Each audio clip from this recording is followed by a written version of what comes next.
देना, भूखे को अन्न का भाग खिला देना, किसी पथिक को कुछ विश्राम के लिए वृक्ष लगा देना, ये जीवन का सबसे बड़ा दान है महाराज। ये बड़ी बड़ी जो बावड़ियां हैं, कुएं हैं, तालाब है, सरोवर है, झरने हैं, झील हैं, नदियां हैं, ये भारत की भूमि पर कोई साधारण नहीं है।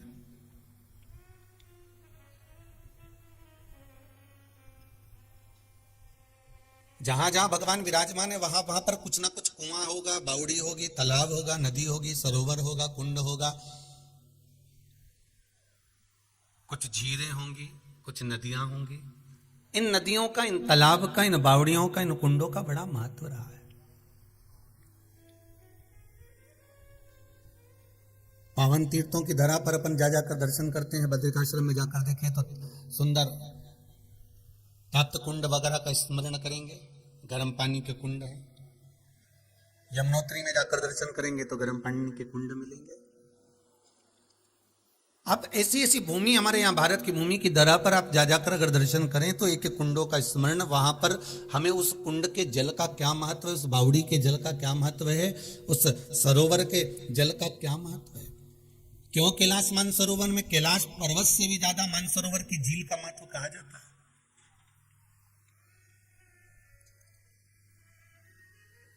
दर्शन करने वाला जीव, भगवान के मंदिर जाने वाला जीव, जो परमात्मा के दरवाजे पर भगवान के मंदिर में जाते हैं, दर्शन करते हैं, तो मंदिर में दर्शन करते समय ब्राह्मण देवता भी उनकी हाथ की अंजलि में चरणों तक दे देता है।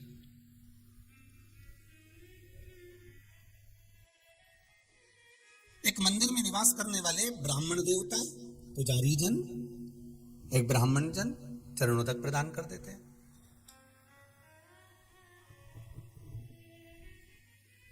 एक पुजारी जन चरणों तक दे देते हैं। महाराज जरा विचार करिएगा कि क्यों, और कहते भी हैं साथ में अकाल मृत्यु हरणम। आपकी अगर काल मंडरा रहा हो, रोग अगर सता रहा हो, बीमारियां अगर ग्रसित कर रही हो, तो आप मंदिर में जाकर जो चरणोदक लेते हो, जो चरणामृत लेते हो, मंदिर में जाकर जो चरणोदक ग्रहण करते हो, वो हमारी व्याधियों को, हमारे दुख को, हमारी अकाल मृत्यु का वो हरण कर लेता है। किसी भी मंदिर में गए आप, ब्राह्मण जन मिले, आपको तुलसी का दल दिया उन्होंने और आपको चरणोदक दिया। उस जल की महत्वता को हमें जानना है। इस मकर संक्रांति कोरोना महामारी के चलते आप लोगों से बस निवेदन इतना है कि अपने घर में रहकर कथा सुनिएगा, कुबेरेश्वर धाम में नहीं आइएगा। भिलाई की कथा में भी आप लोगों को कहा है कि अपने घर में रहकर सुनो 1 बजे से 4 बजे तक कथा, और कुबेरेश्वर धाम में आप मत आइए अभी, क्योंकि कोरोना महामारी में आपकी सुरक्षा ही सर्वाधिक प्रिय है। वो तुलसी बाबा का एक सुंदर चरित्र है ना, कि तुलसी बाबा जा रहे, एक चौपाई लिख रहे थे, सिया राम मैं सब जग जानी, करऊ प्रणाम जोर जुग पानी। तुलसी बाबा ने लिखा कि सारा संसार सिया राम में है, सारा संसार में राम समाया है, संपूर्ण विश्व में, संपूर्ण ब्रह्मांड में, जलचल थलचल वायुचल जो भी है सब में राम समाया है। तुलसीदास जी ने लिख दिया, ये तुलसी बाबा ने लिखा, उन्होंने लिख दिया। अब तुलसीदास जी जब उठकर चले, तुलसीदास जी जब उठकर जाने लगे तो एक बच्चा दौड़ कर आया, और दौड़ कर आकर बोलता, काका आगे मत जाना, एक बेल आ रहा है लाल, वो तुम्हें मार देगा। काका ने कहा, भी मैंने चौपाई लिखी है कि सिया राम मैं सब जगह जानी, सब में राम समाया है, तो मुझे कैसे मार सकता है? उसमें भी तो राम होगा, उसमें भी तो परमात्मा होगा, वो मुझे मार नहीं सकता। और तुलसीदास जी चल दिए, आगे बढ़े, सामने से बेल आया, बेल ने सींग से उठाया, तुलसीदास बाबा को पटक दिया, पांव रखकर तुलसीदास जी के ऊपर से बेल निकल गया, बेल निकला, और तुलसीदास जी तुरंत वापिस गंगा के घाट पर वो पुराण को लेकर, रामचरितमानस को लेकर बैठ गए और तुरंत कलम उठाई तुलसीदास जी ने और उठाकर उस चौपाई को काटने ही वाले थे, इतने में हनुमान जी महाराज प्रकट हो गए।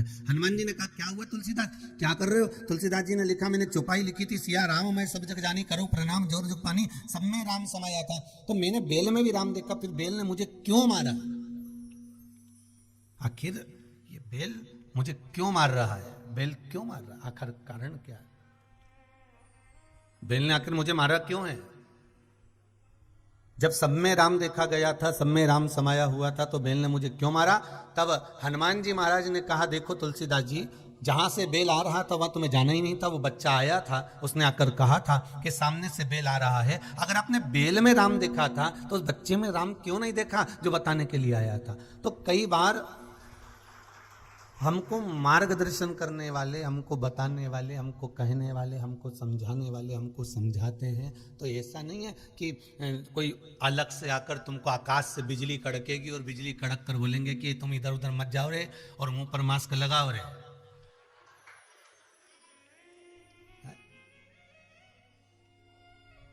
ये आकाशवाणी पहले होती थी कंस के समय पे, हुई थी कि नहीं हुई थी? कि देवकी का अष्टम पुत्र तेरी मृत्यु का कारण है। आज के जमाने में आकाशवाणी की जरूरत नहीं पड़ती, दूरदर्शन टीवियों पर मोबाइल पर सारी आकाशवाणी अपने आप हो जाती है। घर से मत निकलना, कोरोना ही तेरी मृत्यु का कारण है। भगवान ने बंसी हाथ में रखी थी, तुम मास्क मुंह पे रख लो, मास्क रखिए अपने मुख पर।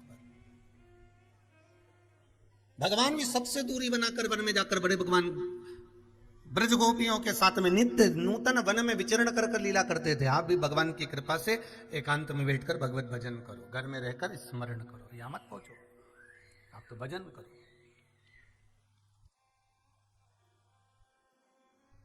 और कथा, मानसरोवर शिव महापुराण की कथा, ये आपको केवल अपने लिए श्रवण नहीं करना है। अब की बार जो कथा हो रही है इसको आपको अपने पूर्वजों के लिए श्रवण करना है कि मकर संक्रांति का वो भी स्नान कर कर तर जाए। इन कुंडों में, इन सरोवरों में, इन बावड़ियों में, इन तालाबों में, इन झीलों में, इन झरनों में जिसका वृत्तांत शिव महापुराण के अंतर्गत हम श्रवण करें, जहां जहां हमारे वेद और शास्त्रों में वर्णन किया गया है, अनेक जगह पर हम दर्शन के लिए जब जाते हैं तो कितने कितने कुंड हमारे सम्मुख में आते हैं। अब केवल गोवर्धन नाथ जी की 7 कोस की 21 किलोमीटर की परिक्रमा करने जाओ तो वहीं पर उद्धव कुंड आ जाता है, वहीं पर राधा कृष्ण कुंड आ जाता है, वहीं पर सुंदर कुसुम सरोवर आ जाता है, सुंदर मानसी गंगा आ जाती है। जरा देखो तो कि ब्रजमंडल में भी कितने कुंड बने हुए। राजस्थान की पावन धरा पर जाकर देखो कितनी बावड़ियां बनी हुई हैं। तीर्थों में जाकर देखिए कितने कितने सरोवर बने हुए, कितने कितने कुंड बने हुए। शंभु शरणे पड़ी मांगू घड़ी रे घड़ी, दुख काटो दया करी न दर्शन आपो। शंभु शरणे पड़ी मांगू घड़ी रे घड़ी, दुख काटो दया करी न दर्शन आपो। अब घर पर बैठकर भगवान शंकर से निवेदन करना, हे भोलेनाथ, हे शंभु, हे त्रिकालदर्शी, हे कैलाशी, हे अविनाशी, हे शिव, ऐसी करुणा कर, ऐसी कृपा कर कि इस मानसरोवर शिव महापुराण की कथा को जब हम श्रवण करें तो हमें भी कैलाश में जो मानसरोवर है, सुंदर सुंदर जो भारत की भूमि पर बावड़ियां, तालाब, कुंड हैं, हे शंकर ऐसी कृपा करना कि हमको भी 7 दिन की शिव महापुराण में 7 कुंडों में स्नान कराकर हमारे जीवन को कृतार्थ कर दें।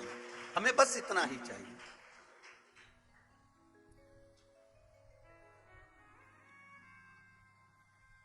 हम तेरी भक्ति में डूबे रहे, हम तेरे भजन में, स्मरण में डूबे रहे। हम तो फिर कहेंगे ये मंगल परिवार, गुप्ता परिवार, शर्मा परिवार बड़े बड़े साधुवाद के पात्र हैं। सब बड़ी बड़ी कृपा बाबा ने करी होगी, भोलेनाथ जी ने दया करी होगी, तो ये पावन शिव महापुराण की कथा आप जनमानस को आस्था चैनल के माध्यम से, फेसबुक यूट्यूब के माध्यम से पूरा विश्व इस पावन कथा को देश और विदेश में बैठकर श्रवण कर रहे हैं। ये बाबा की कृपा है, करुणा है।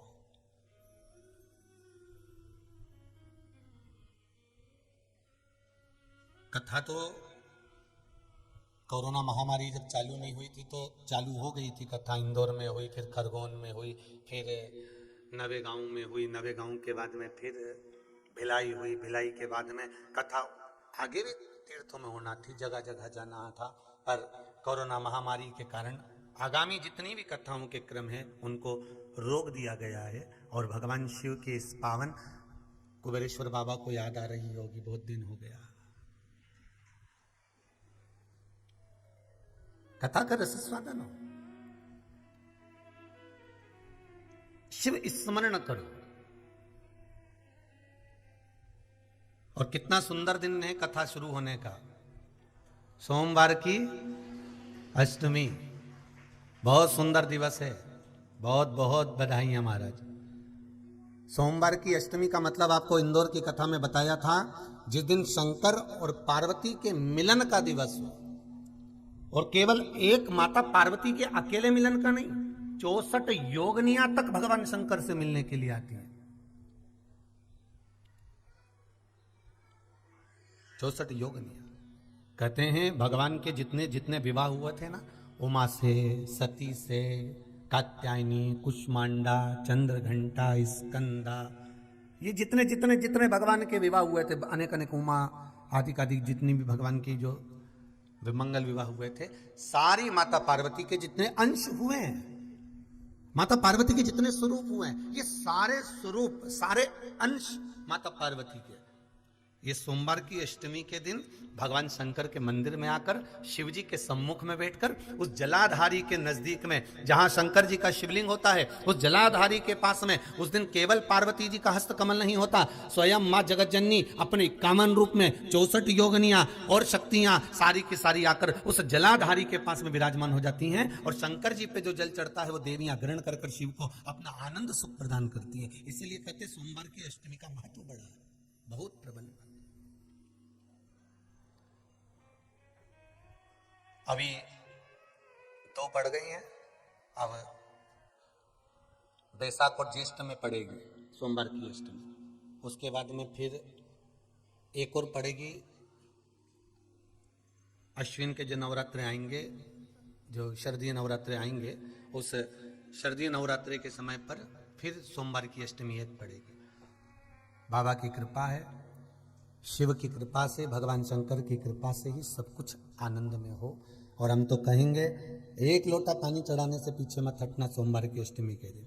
शंकर के मंदिर जरूर जाना, बेलपत्र जरूर चढ़ाना, बाबा से विनय जरूर करना, निवेदन करना, बाबा को पूजन करना, घी का दीप लगाना और बाबा से विनय करना, बाबा मेरी ये मनोकामना है, मैं तो आपके चरणों में समर्पित करने के लिए आई, मेरी ये विनती को स्वीकार कर लो।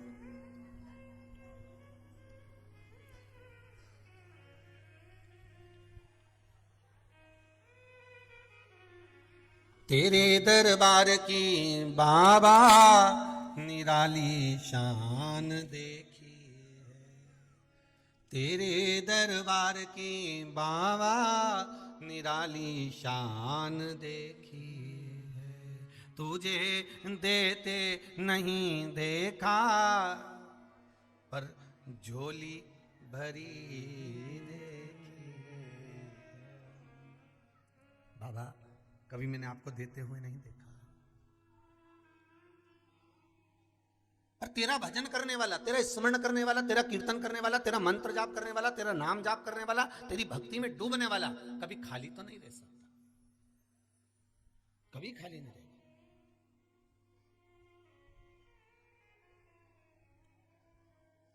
बहुत सरल भाषा से शिव महापुराण को समझिएगा। एक सेठ जी ने अपनी गाड़ी को लिया नई, और नई गाड़ी को लेने के बाद उन्होंने ड्राइवर को रखा। आज इंटरव्यू है ड्राइवर का, आज ड्राइवर का इंटरव्यू। एक कंपनी ने, एक सेठ जी ने अपनी कंपनी में नए ड्राइवर को रखा और बहुत सारे ड्राइवर वहां पर इंटरव्यू देने के लिए आए। अपन 3 ड्राइवर की बात करते, 3 ड्राइवर वहां इंटरव्यू देने के लिए आए।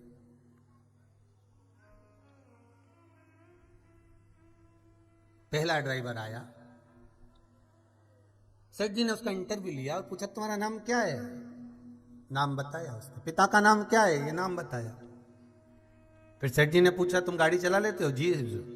अच्छा, कुछ क्वालिटी है तुम में? हाँ। क्या क्वालिटी है? मैं भीड़ में भी 100 की स्पीड में गाड़ी चलाता हूं।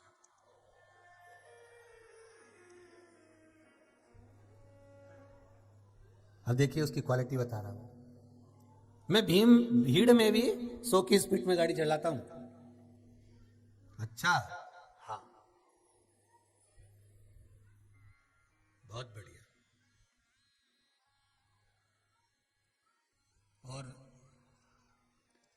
100 की स्पीड में गाड़ी चलाता हूं, प्रति घंटे की स्पीड में मैं घर पहुंचा सकता हूं। ठीक है, जाइए। दूसरा, ड्राइवर आया, सेठ जी ने पूछा तुम्हारा नाम? उसने नाम बताया, पता बताया, पिताजी का नाम बताया। कोई क्वालिटी? हाँ। मैं 16 फीट चौड़े गड्ढे को लांग सकता हूं। 16 फीट गड्ढे को मैं गाड़ी के माध्यम से छलांग लगा सकता हूं। 16 फीट खड्डे को मैं कूद सकता हूं, मैं गाड़ी कूदा सकता हूं। ठीक है। अब तीसरे को बुलाया, उससे पूछा तुम्हारी क्वालिटी क्या है? मैं 40 की स्पीड में गाड़ी चलाता हूं, अपने परिवार को भी सेफ रखता हूं, और जो मेरे साथ बैठा होता है उसके परिवार को भी सेफ रखता हूं, और गाड़ी को भी मैं सेफ रखता हूं। मैं गाड़ी को भी सेफ रख रहा हूं। अब मैंने गाड़ी को भी सेफ रखा, जिसकी गाड़ी थी जो जा रहा था मेरे साथ में उनको भी सेफ रखा, और मैंने अपने परिवार को भी सेफ रखा 40 की स्पीड में चलाकर। मेरे ओघड़दानी मेरे शंकर की कथा कहती है, बहुत सारे लोग आपको संसार में मिलेंगे, कोई कहेगा मेरे पास बैठ जा, मैं तुझको ऐसा चीज दे देता हूं कि तू 1 मिनट में करोड़पति बन जाएगा। ये 100 की स्पीड वाले हैं।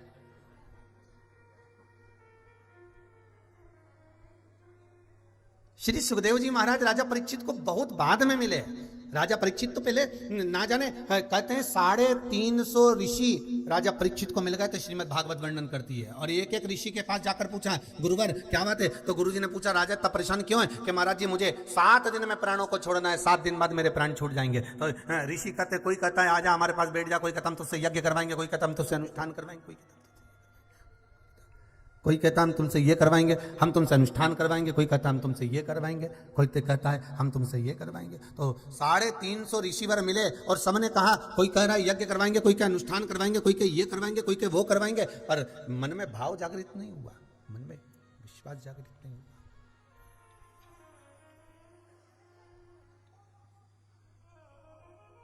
और जब आखिरी में मिले थे श्री सुखदेव जी महाराज राजा परीक्षित को, सबसे आखिरी में जब सुखदेव जी महाराज मिले तो सुखदेव जी महाराज के चरणों में जाकर निवेदन किया। सुखदेव जी ने पूछा क्या बात है राजन, क्या हुआ? राजा कहते हैं गुरुदेव 7 दिन मिले। तो सुखदेव जी ने कह दिया ये तो बहुत दिन है, राजा खटवाक को तो क्षण भर मिला था, 1 क्षण मिला था राजा खटवाक को, मात्र 1 क्षण, और तुझे तो 7 दिन मिले, कोई साधारण बहुत इतना। और सुखदेव जी महाराज ने अपने चरणों में राजा परीक्षित को बिठा लिया था, अपने चरणारविंद में राजा परीक्षित को बिठाकर जो श्रीमद् भागवत कथा श्रवण कराना प्रारंभ करी, और राजा सुनते रहे, आनंद लेते रहे, अपने जीवन को सार्थक बनाते रहे। तो 100 की स्पीड वाला मिलता है, जैसे राजा परीक्षित को मिले थे बहुत सारे। ये 40 की स्पीड वाले तो राजा परीक्षित को आखिरी में मिले श्री सुखदेव जी महाराज। श्री सुखदेव जी महाराज जब मिले तो ये तो आखिरी में मिले, बाद में मिले, जिन्होंने कहा कि तू घबरा मती, तू इधर उधर भटक मती, तू मेरे पास बैठ, भगवान का भजन कर, श्रीमद् भागवत कथा सुन। उसी तरह एक मिलेगा आपको, वो कहेगा कि मैं तुम्हारे लिए ये कर देता हूँ, अभी हाल तुम्हारे यहाँ बरकत हो जाएगी, अभी हाल तुम्हारे यहाँ लक्ष्मी आ जाएगी, ले मैं तुमको ये दे देता हूँ, तुम्हारे यहाँ ये हो जाएगा। तो वो 100 की स्पीड वाला है। और एक मिलेगा कि मैं 16 फीट गहरे खड्डे को मैं गाड़ी से लांग सकता हूँ। ऐसा भी मिलेगा कि मैं तुमको कुछ ही समय में बिल्कुल ऊपर की ओर बढ़ा दूंगा, लाओ जरा 50,000 रुपए जमा करो, 51,000 इधर दो ना, 21,000 इधर दो ना, 31,000 इधर दो, मैं तुम्हारे लिए ये करूंगा, मैं तुम्हारे लिए वो करूंगा, मैं तुम्हारे लिए अनुष्ठान करूंगा, मैं तुम्हारे, तो ये खड्डा कूदने वाले हैं।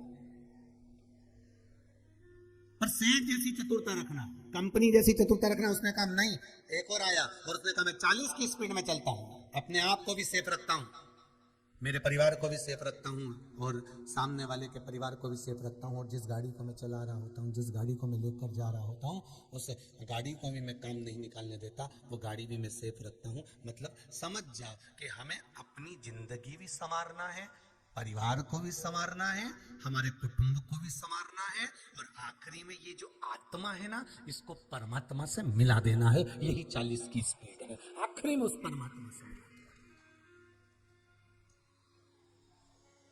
अंतिम बिंदु वो परमात्मा है।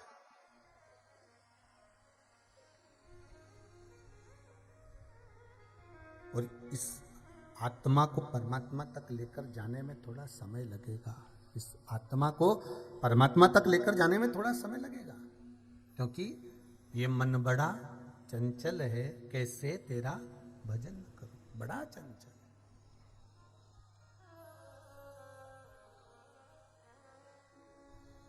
इसको वहां तक लेकर जाने में थोड़ा समय लग सकता है, इसको वहां तक लेकर जाने में थोड़ा समय लग जाएगा। महाराज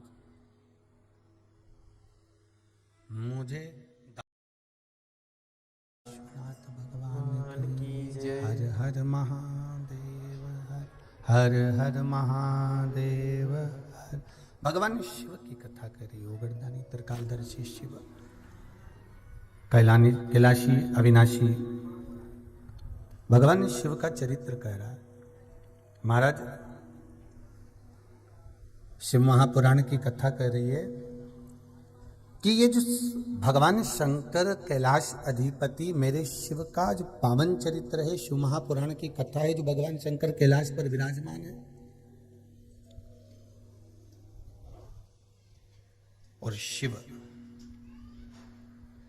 भले विष पी गए हो, मेरे शंकर भले विष पी गए, मेरे उगरदानी मेरे शंकर भले विष पी गए, पर मेरे शंकर का जो स्वरूप है, मेरे शिव का जो स्वरूप है, वो महामृत्युंजय है। कौन सा स्वरूप है? महामृत्युंजय। मृत्यु पर विजय प्राप्त कर लेना और अपने जीव को, जो शिव का स्मरण करने वाले हैं, शंकर का अनुमोदन करने वाले हैं, शंकर की भक्ति में डूबने वाले हैं, इनको अभयता प्रदान कर देना केवल शिव ही कर सकते हैं, केवल शंकर ही कर सकते हैं। अकाल मृत्यु वो मरे जो काम करे चंडाल का, काल उसका क्या बिगाड़े जो भक्त हो महाकाल का।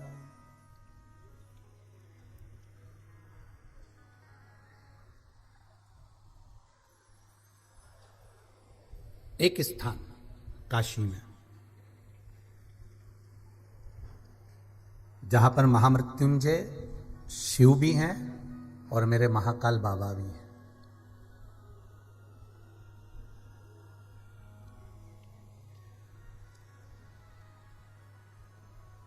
काशी का महामृत्युंजय मंदिर, जहां पर शंकर मेरे ओघड़दानी, मेरे त्रिकालदर्शी, मेरे कैलाशी, मेरे अविनाशी, मेरे शिव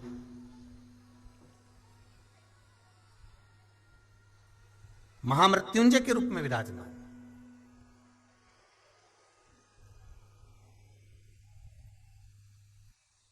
और सबसे बड़ी प्रसन्नता की बात है कि उस मंदिर के अंदर, जहां पर महामृत्युंजय भगवान शिव, जहां भगवान महामृत्युंजय शंकर भी बैठे हुए हैं और जहां पर महाकाल बाबा भी बैठे हुए हैं, दोनों, जहां महामृत्युंजय शिव ही है और वहां कालेश्वर बाबा भी वहां पर विराजमान। आप लोगों को ज्ञात होगा, जितने लोग शिव महापुराण की कथा को श्रवण कर रहे हैं आस्था चैनल के माध्यम से, फेसबुक यूट्यूब के माध्यम से जो लोग सुन रहे हैं, उनको ज्ञात होगा कि आपको कथा में पहले कहा है कि 84 महादेव उज्जैनी में विराज रहे हैं।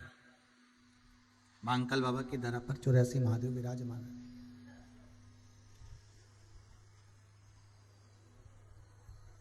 और काशी की धरा पर 12 ज्योतिर्लिंग विराजमान।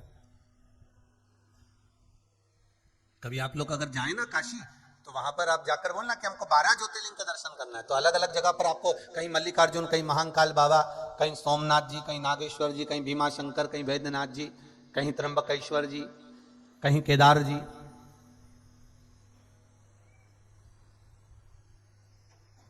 कहीं ओमकारेश्वर भगवान। आपको मत पूरी काशी में जैसे वर्णन करा कि उज्जैन की धरा पर 84 महादेव विराजमान है, उसी तरह काशी की धरा पर 12 ज्योतिर्लिंग विराजमान।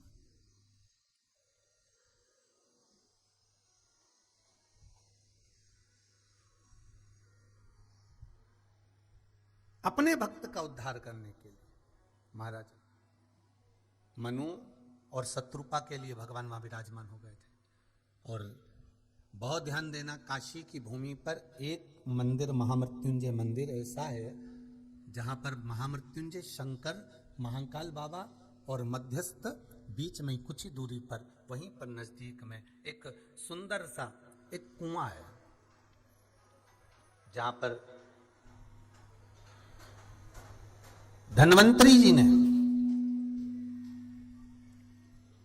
वेदों में भी जो वेद रहे हैं, औषधि के जो मूल रहे श्री धन्वंतरी जी, उन्होंने वहां बैठकर तब साधना करी, भगवान शंकर की आराधना करी, भगवान शिव की उपासना करी, भगवान शंकर की भक्ति में जो डूबे रहे, भगवान शिव की आराधना में डूबे रहे। और आखिरी में वो धन्वंतरी जी जब जाने लगे, तो उन्होंने विचार करा कि मेरे जाने के बाद इस औषधि का मैं करूंगा क्या, ये औषधियां जो रखी रह जाएगी, इस औषधि का मुझे करना क्या है, इस औषधि को मैं ले जाकर कहां रखूंगा। तो उन्होंने क्या करा, एक भगवान शिव की आराधना करी और भगवान शंकर से निवेदन करा, शंभु प्रकट हो, भोलेनाथ जी आप कृपा करिए, मुझे आज्ञा करो कि मैं इन औषधि को करूं क्या, मैं इन औषधि को कहां ले जाकर रखूं, मैं इन औषधि को कहां ले जाकर डालूं, मैं इन औषधि को कहां ले जाकर रख सकता हूं, मैं औषधि को किस जगह पर ले जाकर रख सकता हूं, ये औषधि हमें ले जाकर कहां रखूं।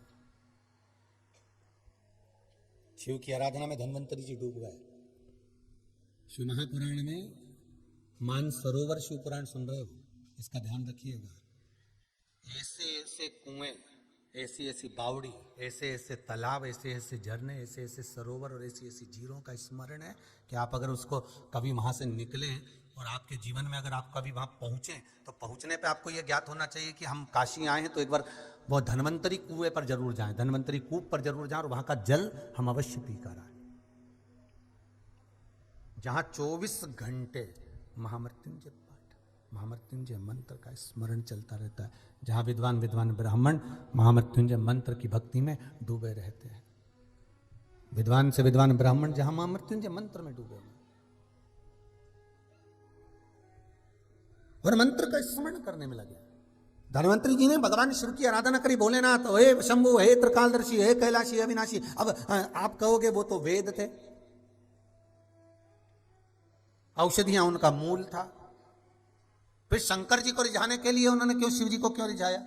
शिव महापुराण की कथा में वर्णन आता है महाराज, स्कंद पुराण कहती है कि एक बात का ध्यान रखना, जो दवाई ना लगे, जो औषधि ना लगे, जो दवाई शरीर पर काम नहीं कर रही हो, जो औषधि शरीर पर काम नहीं कर रही हो, तो एक बार भगवान शंकर का महामृत्युंजय और महाकाल बाबा, इन दोनों का स्मरण कर लीजिए।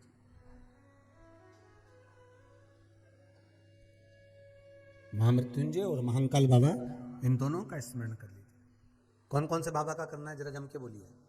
महामृत्युंजय और महाकाल बाबा का स्मरण कर लीजिए, और दोनों का स्मरण कर कर जो औषधि शरीर को नहीं लग रही है, जो औषधि तुम्हारे शरीर को नहीं आ रही है, शरीर पर काम नहीं कर रही है, उस औषधि को आप लेकर मृत्युंजय भगवान, महामृत्युंजय भगवान भोलेनाथ का और महाकाल बाबा का स्मरण कर कर फिर औषधि को खाइए। महाराज वो औषधि काम करना प्रारंभ कर देगी, औषधि कार्य करना प्रारंभ कर देगी।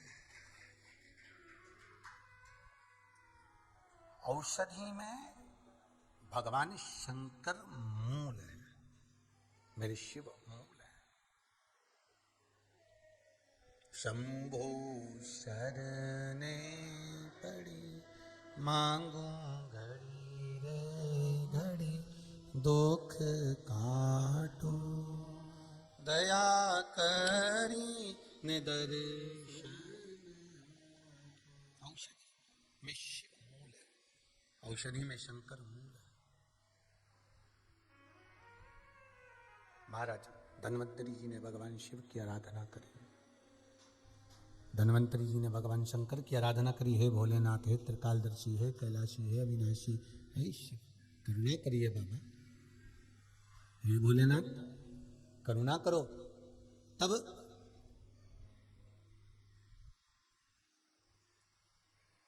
शिव पूछे धन्वंतरी जी से, शिव पूछे धन्वंतरी कि ये बताओ कि क्या चाहते हो आप। तब शिव पूछे आप क्या चाहते हो, बोलिए। धन्वंतरी जी ने कहा कि इतनी सारी औषधियां हैं, दुनिया के लोग तो इसको पहचान नहीं पाएंगे। आप जिस रास्ते से निकल कर जाते हो, चाहे आप कुबेरेश्वर धाम से इंदौर जाओ, चाहे उज्जैन जाओ, चाहे आप भोपाल जाओ, चाहे आप इछावर जाओ, चाहे आप भवानी मंडी जाओ, तुम्हारी मर्जी पड़े जहां जाओ, पर रास्ते के बीच में कितनी औषधियां लगी होती हैं, कितनी दवाइयां लगी होती हैं, आपको क्या मालूम है। अगर आप परखैया नहीं, आप पहचानते नहीं, तो आपको थोड़ी ना मालूम होगा। पहले तो दुनिया के लोग शंकर भगवान को केवल इतना जानते थे कि ये प्रलय के देवता है, संहार के देवता है। कथा में भी लोग बताते थे, कथाकार बोलते थे तो कहते थे भगवान विष्णु ने भगवान ब्रह्मा जी को सृष्टि की रचना का भार दिया। शंकर जी का एक काम था संहार करना। जब पृथ्वी का संहार करना हो, सबको नष्ट करना हो, तब शिव जी से कह दिया जाता था कि शंकर भगवान ये पूरी पृथ्वी को नष्ट कर दीजिए, पूरा संहार कर दीजिए, और शिव जी संहार कर, तो इनको संहार के देवता कहते थे। पर शिव महापुराण की कथा तो कुछ उल्टा ही कह रही है। शिव महापुराण की कथा तो कहती है संहार के देव होंगे वो देवताओं के लिए, पर यहां तो संग्रह के देवता हैं। संहार के कम, संग्रह के ज्यादा। आपके जीवन में आपको कोई तकलीफ है, कष्ट है, रोग है, बीमारी है, कोई दुख है, कोई परेशानी है, आप शिव का स्मरण करिए। एक लोटा जल, शिव का मंदिर, एक बेलपत्र, एक अक्षत, एक चावल, नहीं है कुछ तो 3 बार ताली, वो भी नहीं है तो मुख से बम बम बोले। बहुत इतना वो भी नहीं कर सकते, शंकर जी के मंदिर का शिखर वो भी नहीं कर सकते, मंदिर के सामने से निकल कर चले जाओ, उतने में भी सुख है। मंदिर के सम्मुख से निकल कर चले।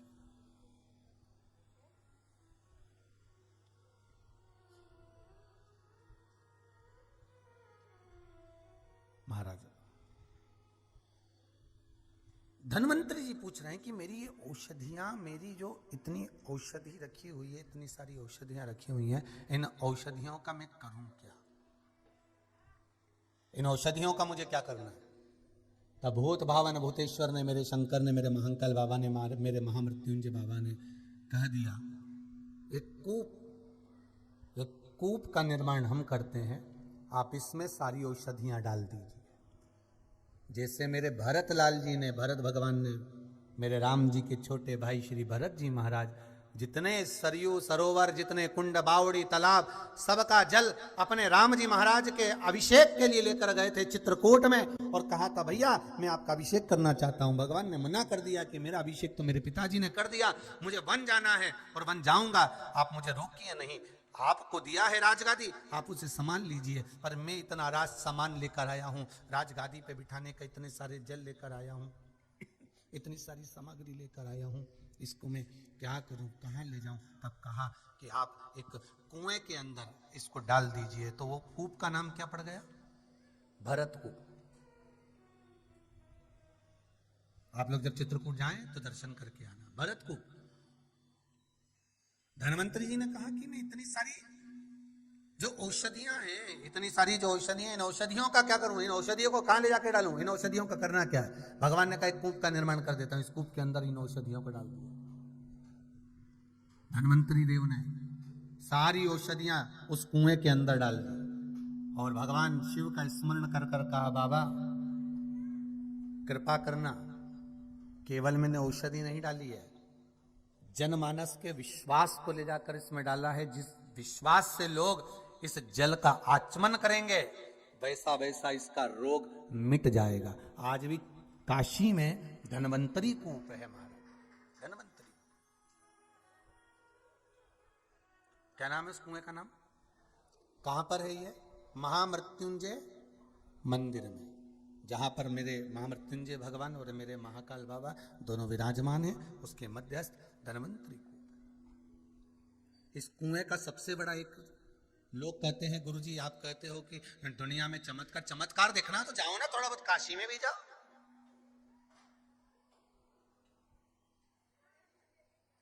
जाओ आप उज्जैनी भी जाओ, कभी मेरे केदारनाथ जी के पास में जाइए, वहां ओम कुंड का दर्शन करिए, काशी जाएं तो धन्वंतरी कूप का दर्शन करिए कि कुआं एक, धन्वंतरी कूप पर जाकर देखिए कुआं एक और कुएं के घाट 8, और कितना बड़ा कुआं है। यहां बैठे, यहां से लेकर ये कैमरे वाला भैया खड़ा है यहां तक का, बस इतना बड़ा कुआं और छोटा सा कुआं है, बस उस कूप में 8 घाट बने हुए हैं, पानी खींचने के लिए 8 स्थान बने हुए। और अब ध्यान दीजिएगा, 8 स्थान का पानी पीकर देखो, हर पानी का स्वाद अलग है। कुआं एक, घाट कितने, जम के बोलो 8, कुआं एक, घाट 8, और पानी पीकर देखना 8 घाट का पानी का स्वाद अलग अलग है महाराज। अब पानी भी तो एक ही होगा उसके अंदर, जब कुआं एक है, बावड़ी एक है, और उस कुएं में पानी भी एक ही होगा। घाट 8 बनाने से क्या होगा, परंतु इस कुएं के इस घाट का पानी पियोगे तो इसका स्वाद अलग है। अगला वही पास में से आप बाल्टी खींच कर पियोगे, उसका स्वाद अलग है। फिर वहां का घाट का पियोगे, उसका स्वाद अलग है। 8 घाट बनाए हुए, तो कहा काय के लिए 8 घाट है। शंकर भगवान धन्वंतरी जी से कहे, धन्वंतरी तुम वेद हो, तुमने सारी औषधियां इसमें डाल दी है, अब इन औषधियों का जल जो जिस भाव से ग्रहण करेगा, ये औषधि का जल उस भाव में आकर उसको फल प्रदान करेगा। महाराज, उदर से जुड़ा हुआ जितना रोग होता है, उदर से जुड़ा हुआ जितना प्रॉब्लम होता है, श्री धन्वंतरी कुएं का जल मात्र ग्रहण कर लेने से जीव के सारे रोग समाप्त हो जाते हैं, सारे रोग समाप्त।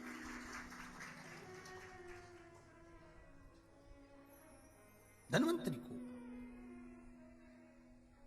शंभो शरणे पड़ी, मांगू घड़ी रे घड़ी, दुख काटो दया करी न दर्शन। महाराज 8 घाट, और कितना सुंदर वृतांत किया है महाराज। शिव महापुराण के शुरू में देवराज का चरित्र आता है, पहले भी आपने शिव पुराण में सुना होगा देवराज का चरित्र।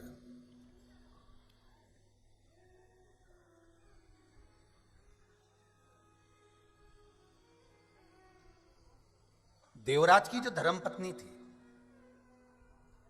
कौन देवराज, जो शंकर जी के मंदिर में चोरी कर कर गया था और जिसको बुखार आ गया था, शरीर में ताप पड़ गया था, रोग लग गया था, उसको बुखार आ गया, वो देवराज।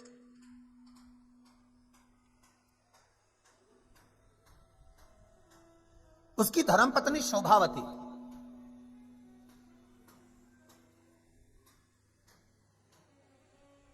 अच्छा एक बात बहुत ध्यान देना महाराज,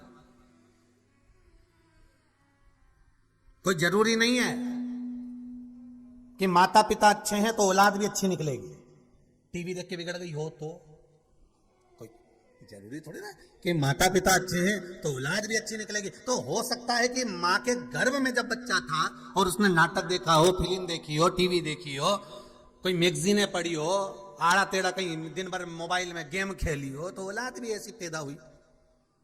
औलाद कोई जरूरी है कि माता पिता अच्छे होंगे तो औलाद भी अच्छी पैदा हो, और कोई ये जरूरी नहीं है कि माता पिता खराब हैं तो औलाद भी खराब होगी। अगर ऐसा होता तो हिरण्यकशिपु के घर में प्रहलाद पैदा नहीं होता।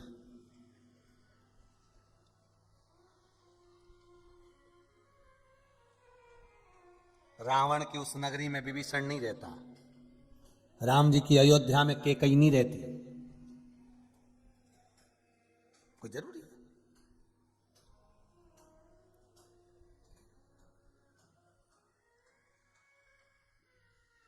ये जो देवराज नाम का ब्राह्मण है, शिव महापुराण की कथा कहती है, ये देवराज नाम का ब्राह्मण के जो माता पिता थे, बड़े बड़े विद्वान थे वो। ऐसा नहीं कि इनमें विद्वत्ता नहीं थी, बड़े विद्वान, बड़े विद्वान। तो कहे गुरुजी बताओ माता पिता इतने अच्छे, कहते हैं देवराज की जो माता जी थी वो शंकर जी के मंदिर में जाए बगैर रहती नहीं थी। उसका नियम था शिव मंदिर में जाना, लोटा भर के पानी चढ़ाना। एक नियम देवराज की माता नित्य करती थी कि शिव मंदिर में जब जाती थी तो बेलपत्री के वृक्ष को जल से सींचन कर कर पहुंचती थी शंकर जी के मंदिर। जल से सींचन कर कर बेलपत्री के वृक्ष को सींच कर फिर भगवान शिव के मंदिर में जाती थी। हम कई बार आपसे कह चुके हैं, अगर आप शंकर जी के मंदिर नहीं जा सकते, आप शिव के दरवाजे नहीं जा सकते, आप शंकर की चौखट पर नहीं जा सकते, तो अपने घर के पास में कोई पीपल का वृक्ष हो, कोई बेलपत्री का वृक्ष हो, कोई आंवले का वृक्ष हो, आपके घर के पास में कोई अच्छा फलदार वृक्ष हो या कोई पूजनीय वृक्ष हो, उसमें भी अगर आप जल चढ़ा रहे हैं तो उसका भी फल आपको प्राप्त हो।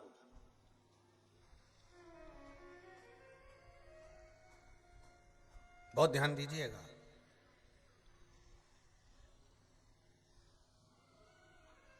एक सेठ जी ठंड में एक भिखारी को, एक भिक्षुक को कम्बल उड़ा रहे थे। अब भिक्षुक ने कम्बल ओढ़ लिया और वही सेठ जी के दरवाजे पर आधी रात को कुत्ता आके बैठ गया और सेठ जी ने उठाया एक बाल्टी पानी और कुत्ते को 4 बार भगा चुके थे। वो भगे ही नहीं तो उन्होंने बाल्टी उठाई और वो ओटला पे जो जहां कुत्ता बैठ रहा था पूरे ओटले को गीला कर दिया और कुत्ते को भी गीला कर दिया। अब बताओ ईमानदारी से, सत्य बोलना कि वो भिक्षुक को जो कम्बल दिया वो कम्बल का पुण्य सेठ जी को मिलने वाला है क्या? नहीं, तुम बोलो तो, जितने लोग आस्था पर कथा सुन रहे हैं, जितने फेसबुक पर सुन रहे हैं, बड़े प्रेम से भाव से बोलो, उसका फल मिलने वाला है? नहीं। दुनिया के लोग क्या करते हैं, एक बार नवरात्र में कन्या का भोज करवा देते हैं, एक बार भंडारा करवा देते हैं। जैसे भिखारी को मालूम है, भिक्षुक को मालूम है कि सेठ जी के यहाँ पर अमावस्या को भंडारा हुआ था और भिक्षुक दूसरे दिन फिर कटोरा लेके बोले सेठ जी के, चल निकल यहां से, चल भाग यहां से। तो सेठ जी से कहा, गुरु जी हमने तो देखा था कि कल यहाँ पर भंडारा हो रहा था। तो सेठ जी बोले क्या रोज का खैरात बट रही, चल निकल। वो तो एक दिन था अमावस्या का, पंडित जी बोले थे इसलिए बंटवा दिया, चलो निकलो यहां से बाहर जाओ। अब अमावस्या को नर्मदा जी नहा रहे, गंगा जी नहा रहे, पूर्णिमा को जाके नर्मदा गंगा सरयू सब नहा रहे और क्या सोच रहे कि अब तो मेरा पाप कट गया। और घर पे जैसे ही आए फिर पाप में लग गए, फिर झूठ छल बेईमानी कपट प्रपंच, फिर वही क्रम लग गया। अब बोलो जी गंगा नहाए का कोई फायदा हुआ है?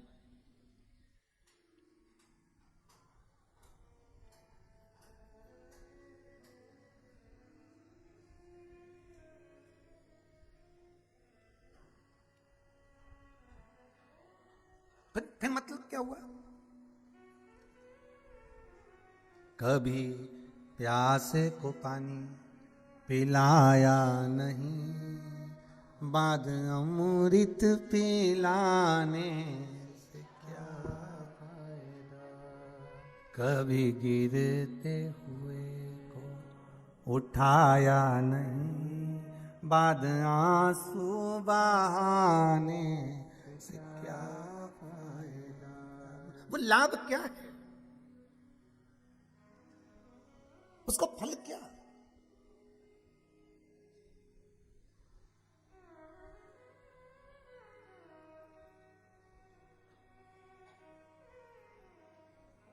एक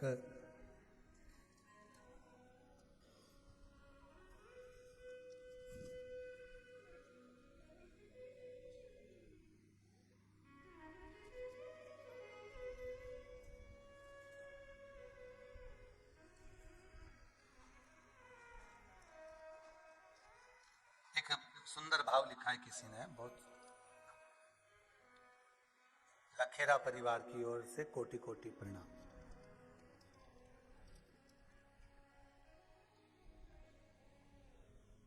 गुरुजी, मेरी नातिन बीमार हो गई थी। जीबीएस बच्चों का जो लकवा होता है वो उसको लग गया था, आईसीयू में भर्ती रही। पत्र में लिखा वाणी चली गई, माइंड खराब हो गया, पैर शरीर हाथ सब बंद हो गया।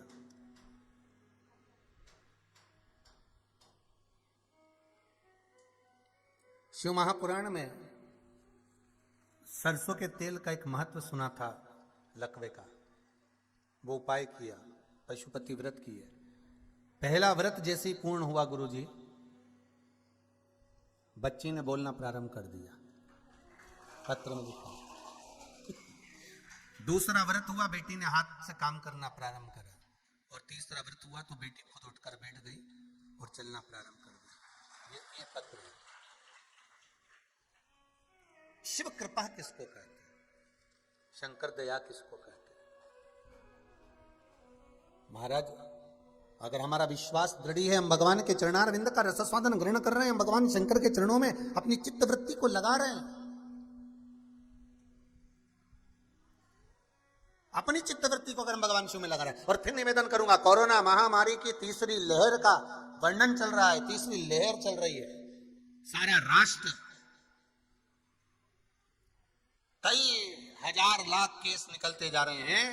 और निवेदन केवल इतना है कि सतर्कता रखना, शंकर को मत भूलना, शिव की भक्ति को मत भूलना, शंकर के स्मरण में डूबे रहना।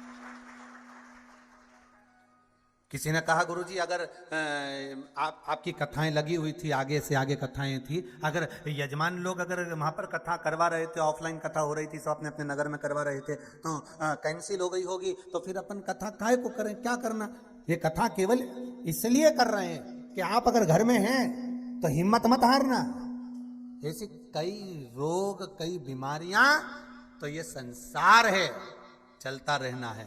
पर हिम्मत अगर हार गए तो फिर पिछले कोरोना में लोग कुछ जरा सा कुछ हुआ और उनकी जो हिम्मत हारी, प्राण उसने ले लिए। वो रोग से जितने नहीं मरे, जितने घाव, हृदय के घाव से मर गए। बस केवल अचंभा, आश्चर्य, मुझे रोग हो गया, बीमारी हो गई, ये हो गया, और भीतर भीतर भीतर भीतर अकेलापन महसूस करते करते करते करते अकेला ही चले गया।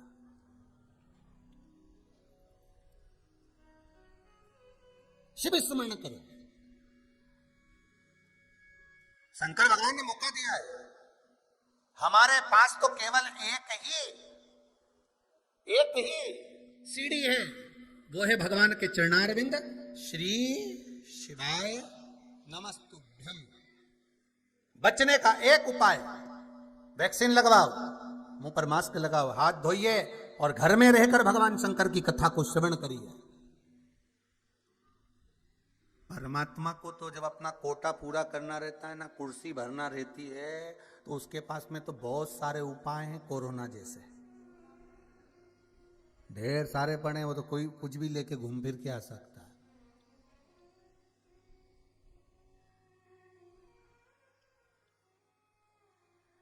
कभी भी आ सकता। तो अपने को शिव स्मरण, श्री शिवाय नमस्तुभ्यम जपते रहो।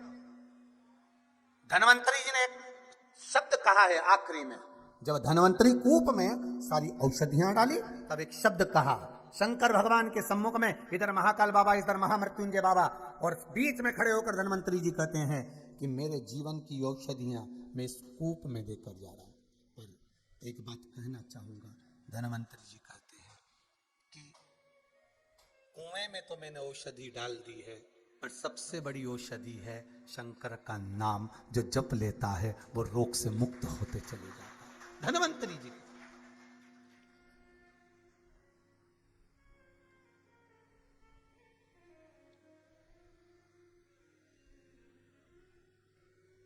जप लो भगवान शिव का नाम, घर में बैठकर जपो, स्मरण करते जपो, चलते फिरते खाते पीते जो स्मरण में लगे हुए, श्री शिवाय नमस्तुभ्यम जपते रहो। भगवान शंकर का मूल मंत्र का स्मरण। हम तो कहते हैं कि भगवान को मालूम होगा कि कोरोना महामारी है, इसलिए अभी तक भागवत, रामायण, गीता सब चली, और इस कोरोना महामारी में शंकर का मूल मंत्र श्री शिवाय नमस्तुभ्यम चला। ये शिव ने दिया है आकर इस कोरोना महामारी में कि इसको जपो, इसको जपते रहो। महाराज देवराज ब्राह्मण के पिताजी और माताजी दोनों धर्मात्मा। माँ का नियम था बेलपत्री के पेड़ के नीचे जल का सिंचन करना और जल का सिंचन करके भगवान शंकर को जल समर्पित करना।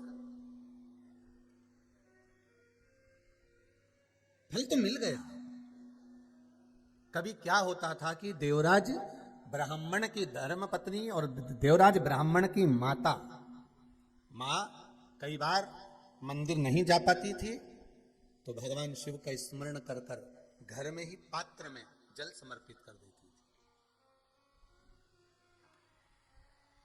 एक बात बहुत ध्यान दीजिएगा, पशुपति व्रत मंदिर में जाकर करो, मान लो शरीर में अगर कष्ट है, नहीं जा सकते, तो फिर घर में कर लो, परंतु पांचों व्रत एक ही जगह पर होना चाहिए। मंदिर का क्यों वर्णन करा गया? क्योंकि मंदिर का जो शिवलिंग होता है और मंदिर जो होता है उसका स्थान चेंज नहीं होता।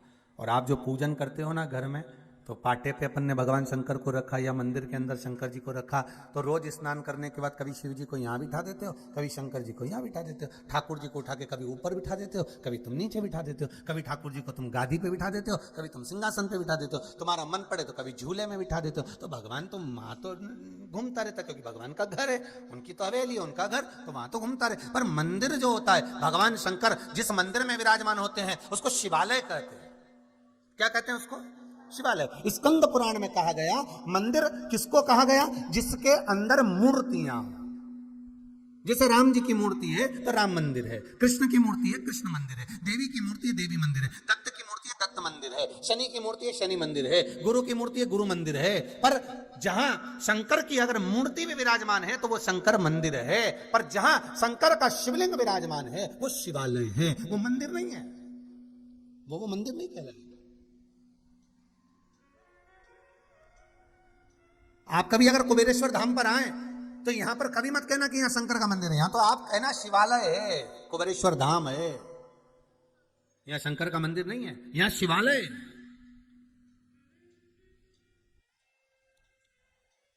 मंदिर में मूर्ति होती है, शिवालय में शिवलिंग होता है। दोनों में क्या अंतर है? बोलते जाओ। एक फैमिली कोर्ट होती है अदालत में, एक सिविल कोर्ट होती है, ठीक है, एक हाई कोर्ट होती है, और एक जम के बोलो जरा सुप्रीम कोर्ट होती है। अब कौन सी कोर्ट सबसे ज्यादा प्रबल होती है? जम के बोलिए जरा। Supreme court.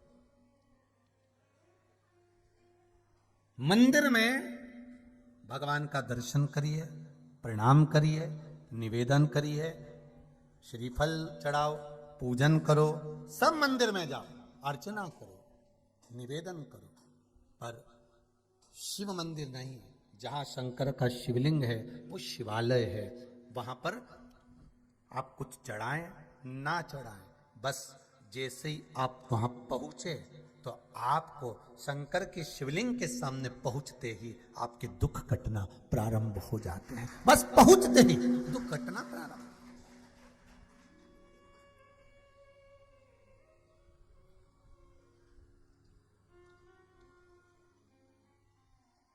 शंभु शरणे मांगू घड़ी रे घड़ी, दुख काटो दया करी ने दर्शन।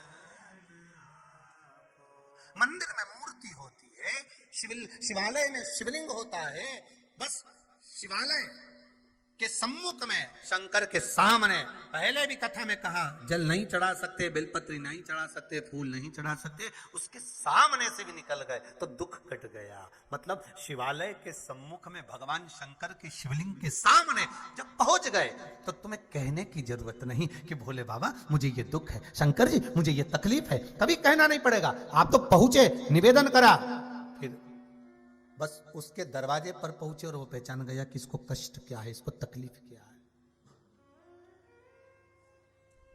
गोदी में जो बच्चा होता है वो अपनी मम्मी से कहता है, मम्मी मेरा पेट दुख रहा है। छोटा सा बच्चा, 4 महीने का, 5 महीने का, 6 महीने का बच्चा, 2 महीने का बच्चा बोलता है मेरा पेट दुख रहा है, रोता है, और मां समझ जाती है इसको तकलीफ क्या है। क्यों? वो डॉक्टर जानता है कि बच्चा क्या कह रहा है।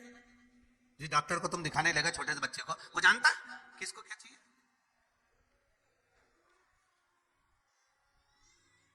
कोई जानेगा नहीं। पर छोटा बच्चा रोता है और मां समझ जाती है कि इसको नजर लगी है, किसका पेट दुख रहा है, किसका हाथ दुख रहा है, किसका पांव दुख रहा है, छोटा बच्चा को देखकर मां जान जाती है। उसी तरह हमारे माता पिता बच्चे को देखकर पहचान जानते हैं कि इसको तकलीफ क्या है।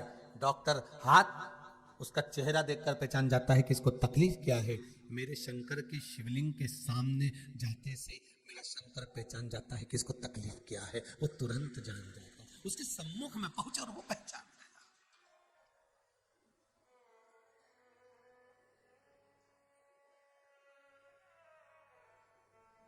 वो पहचान गया।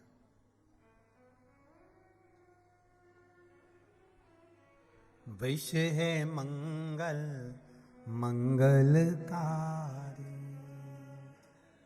वैश्य है मंगल मंगलकारी, अवधूत रूप तुम्हारा, अवधूत रूप तुम्हारा, भोला सब दुख काटो मारा, ओ भोला सब दुख काटो। शिव शंकर जप तेरी माला, शिव शंकर जप तेरी माला, भोला सब दुख काटो, ओ भोला सब दुख काटो।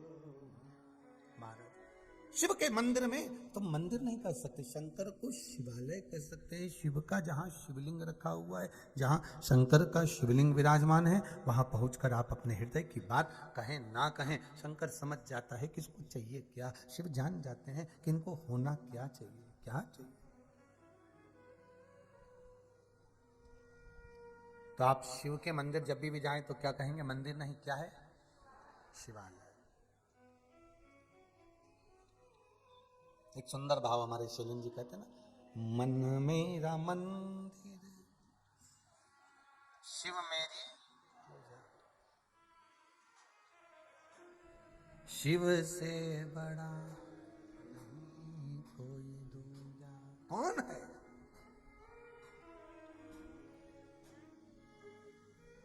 इस मन को, चित्त को, वृत्ति को, इसीलिए कहते हैं शिवालय बनाओ।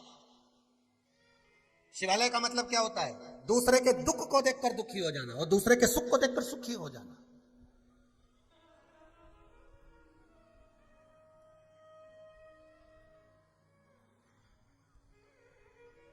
कल किसी एक माता जी से मिलना हुआ था, शायद गई होंगी कि हैं, आगरा से आई थी। तो कहा आगरा के पास कहीं मेरठ फेरठ कहीं से आए होंगे। तो कह रहे थे गुरुजी बेटे को बहुत तकलीफ थी, आगरा का इलाज चल रहा था, दवाइयाँ चल रही थी, सब कुछ था, खूब पैसा लगा। आखिरी में हम जब परेशान हो गए तब शिव महापुराण की कथा टीवी पर सुनी और फिर बेटे से कहा कि तू एक बार एक काम कर, तू जा और शिव महापुराण की कथा में पहुंच कुबेरेश्वर। शायद उस बात को भी 8 में कहीं बैठी हैं क्या, कहीं बैठे होंगे, तो 8 महीने हो गए होंगे। तो फिर बाद में जब कुबेरेश्वर धाम से बालक कथा श्रवण करे, फिर गए, बाबा पर विश्वास करा, शिव की भक्ति में लगे। अब कहा गुरुजी अब औषधि की जरूरत नहीं, अब रोग समाप्त हो, अब औषधि नहीं चाहिए, अब दवाइयों की जरूरत नहीं चाहिए, अब तो बाबा ने सब कर दिया। अगर विश्वास पक्का है तो शंकर तुम्हारे साथ है, हर पल, हर घड़ी, हर क्षण साथ है।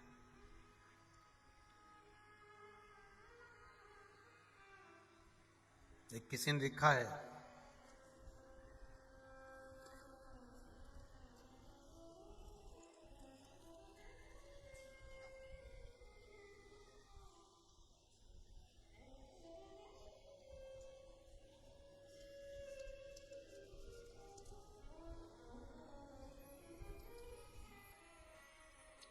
ग्रीष्मा चौहान, भोपाल मध्य प्रदेश से, इन्होंने लिखा है,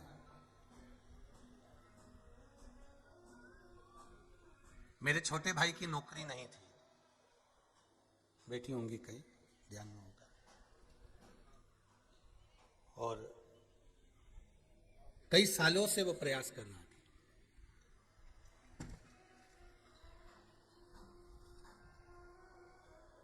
आखिरी में शिव महापुराण की कथा में एक उपाय पशुपति व्रत का किया और मात्र 3 महीने के अंदर उसका मध्य प्रदेश ग्रामीण बैंक में सिलेक्शन हो गया, उसकी नौकरी लग गई।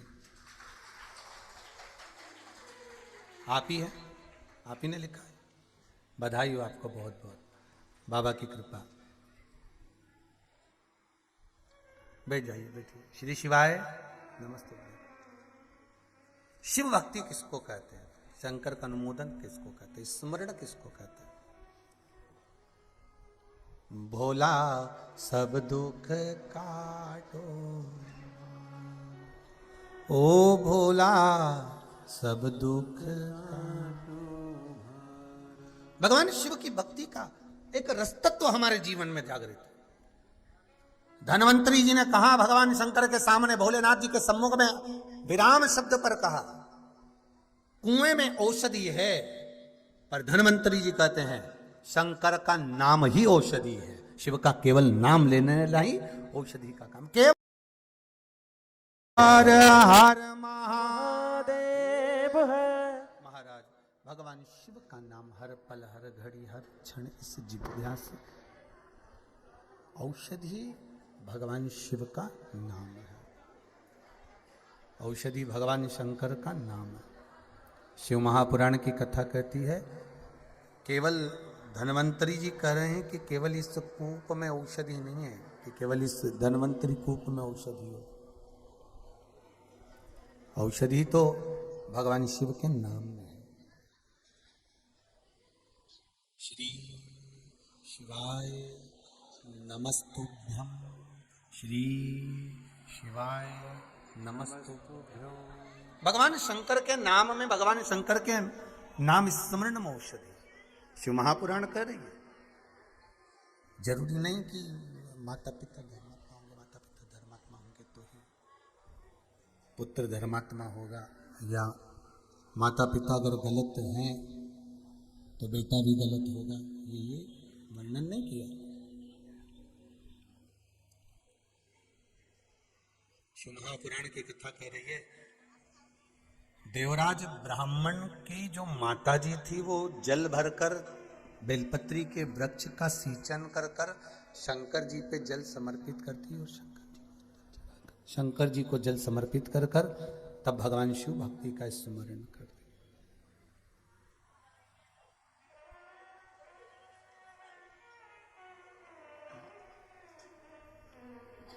भगवान शिव की भक्ति।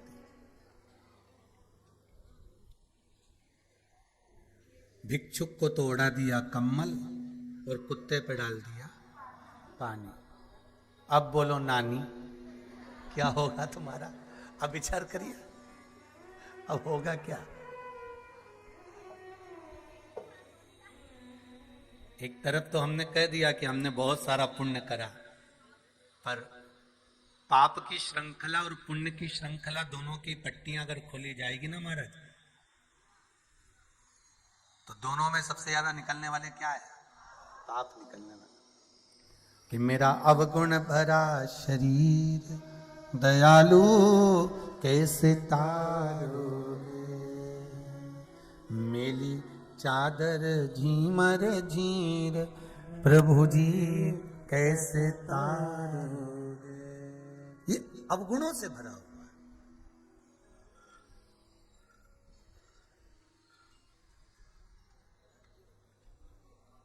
मत देओ किसी को एक कम्मल, मत दो, पर निवेदन इतना सा है कि किसी का कम्मल भी मत छोड़ा, मत दो आप किसी।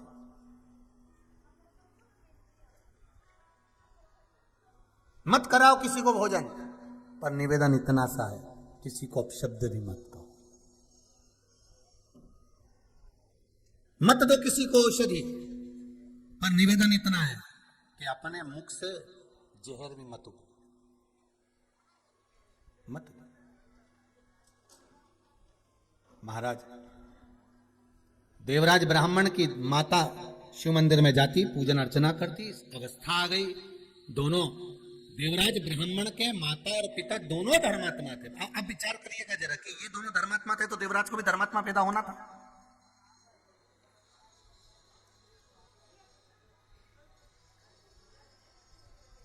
देवराज को भी धर्मात्मा पैदा होना था। फिर देवराज ऐसा कैसे पैदा हो गया कि गलत संगति करता, गलत चीजों की दुकान लगाता, व्यापार गलत करता, गलत खाता, गलत के साथ रहता, चोरी करता। वो तो एक काम उसने अच्छा कर दिया था कि चोरी का सामान लेके शंकर जी के मंदिर में चले गए। तो शिव जी के मंदिर में जाकर, शंकर जी के मंदिर में जाकर शिव पुराण की कथा चल रही थी। शंकर जी की उस पावन कथा को थोड़ा सा श्रवण कर लिया था और थोड़ा सा श्रवण कर कर उसने अपनी जिंदगी में बस वही थोड़ा सा पुण्य करा था। अच्छा, कहते हैं कि बुखार आ रहा था, ठंड लग रही थी, इसलिए मंदिर में जाकर छुपा था, भले छुपा था।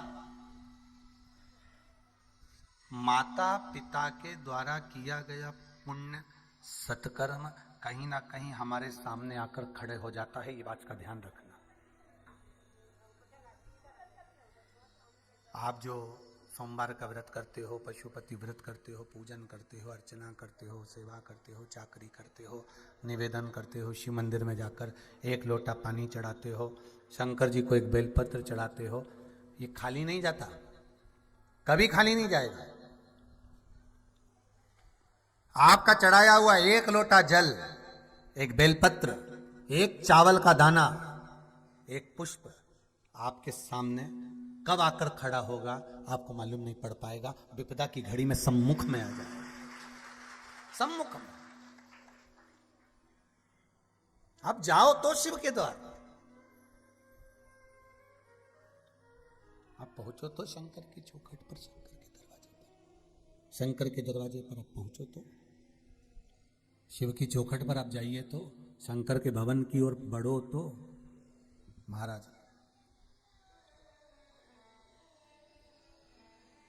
समय आया, देवराज जब बड़ा हुआ, शुरू में बचपन से ही वो गलत कर्म करता रहा। कहीं बच्चों को ले जाकर कुआं बावड़ी में फेंकता रहा, कहीं झूठ बोलता रहा, कहीं छल करता रहा, कहीं बेईमानी करता रहा, कहीं प्रपंच करता रहा, कहीं गलत गलत काम करता रहा। और आखिरी में जब सब काम गलत करते करते करते करते करते करते करते अंतिम में जब समय आया, फिर इसका जो है मंगल विवाह हो गया। और जिससे विवाह हुआ उस कन्या का नाम था शोभावती। क्या नाम था कन्या का? शोभावती। अच्छा, कई कई के नाम रहते तो अच्छे हैं भगवान की कृपा से कि ये शोभावती है। कितना जोरदार नाम है, ईमानदारी से बोले शोभावती। पर इनके क्या मालूम था कि केवल शोभा बढ़ाएगी, केवल अब नाम तो रखा ने शोभावती, नाम भी रखा।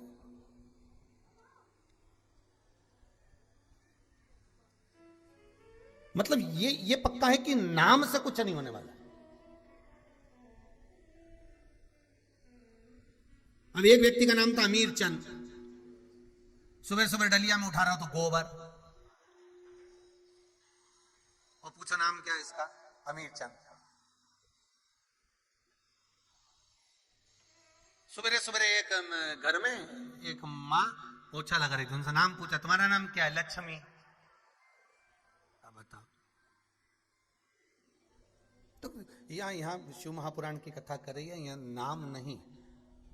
मत बुरे कर्म कर बंदे वरना पछताएगा, भगवान की आंखों से तू बच नहीं पाएगा, तू बच नहीं पाएगा। यहाँ नाम नहीं है, यहाँ तो मूल है हमारा कर्म, यहाँ मूल है हमारे कर्म का खेल।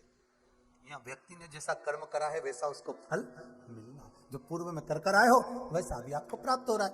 अगर आज मंगल परिवार, गुप्ता परिवार, शर्मा परिवार ये कथा करवा रहा है, ये आज का नहीं, पुण्य की गुल्लक भराई है तब जाकर शिव महापुराण की कथा हो पाई है। कोई साधारण है? पुण्य की गुल्लक भराई है। महाराज जब पुण्य की गुल्लक भराई तब जाकर कहीं शिव महापुराण की कथा हो पाए। बड़ा बड़ा मुश्किल है।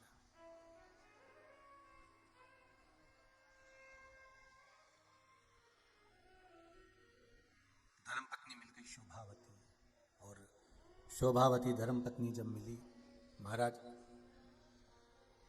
शिव पुराण की कथा कहती है जैसा ये था, भगवान की कृपा से ऐसी ही जगदम्बा मिली। एक वो होती है जो अपने पति को सत्कर्म की ओर लेकर जाती है,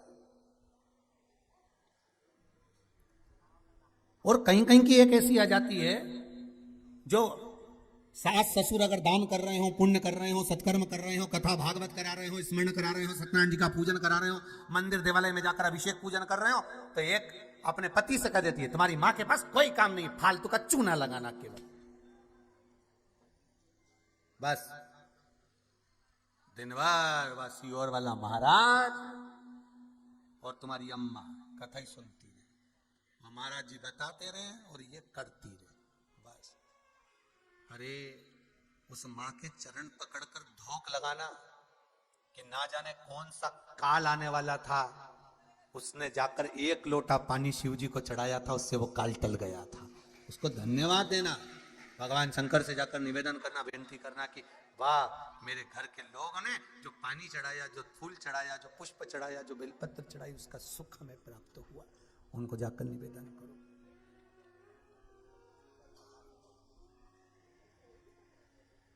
धन्यवाद दीजिए उनको। मेरा निवेदन रहा है माताओं से, आज फिर करता हूं निवेदन आप सबसे, घर के पुरुष को, पति को घर का भरण पोषण करना है, परिवार को चलाने के लिए उसको झूठ बोलना पड़ेगा, हम कितना भी मना कर देंगे तो भी वो झूठ बोलेगा, सौगंध भी दिला लेंगे तो सौगंध तो लेगा पर बोलेगा पक्का, तो हम क्यों कहें कि वो झूठ नहीं बोलेगा, बोलेगा, परिवार चलाना है उसको झूठ बोलना पड़ेगा। थोड़ा ना थोड़ा दुकान करेगा, व्यापार करेगा, काम करेगा, नौकरी करेगा, सर्विस करेगा, तो कपट भी करेगा, बोलो रे जी जी सही है कि गलत है, करना तो पड़ेगा, परिवार पालना है तो करना पड़ेगा। हम बोल भी दें तो हाँ थोड़ा वो सुधर जाएगा, पर करेगा, छल भी करेगा, बेईमानी भी करेगा, प्रपंचा भी करेगा, सब कुछ करेगा, पर जो कमाई वो कर कर लाएगा, वो कमाई कर कर लाने के बाद घर में लेकर आएगा। कहां लेकर आएगा? घर में।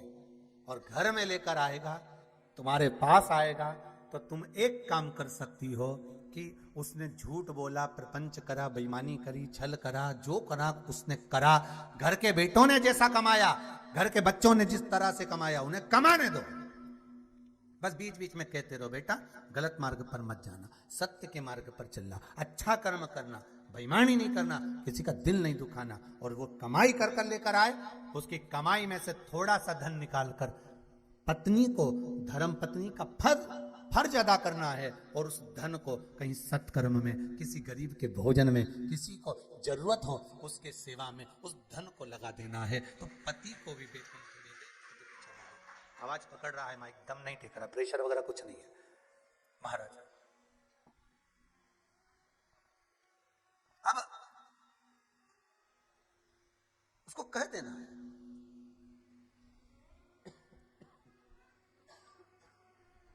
सत्कर्म की ओर लगाओ,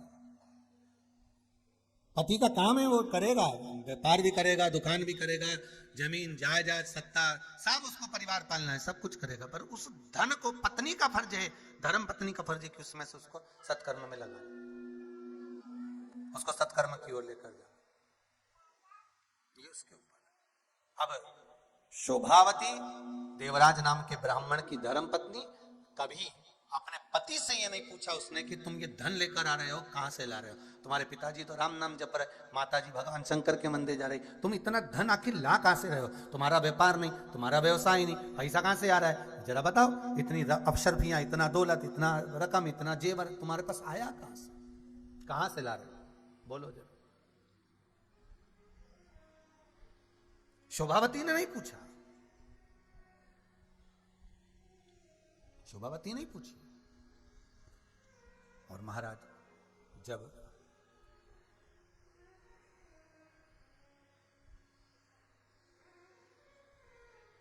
ताप पड़ा, चोरी का धन लेकर आया, शिव मंदिर में गया, शरीर में ताप पड़ा। धर्म पत्नी नहीं आई, आई क्या धर्म पत्नी वहां पर बचाने के लिए? नहीं। क्या काम आया?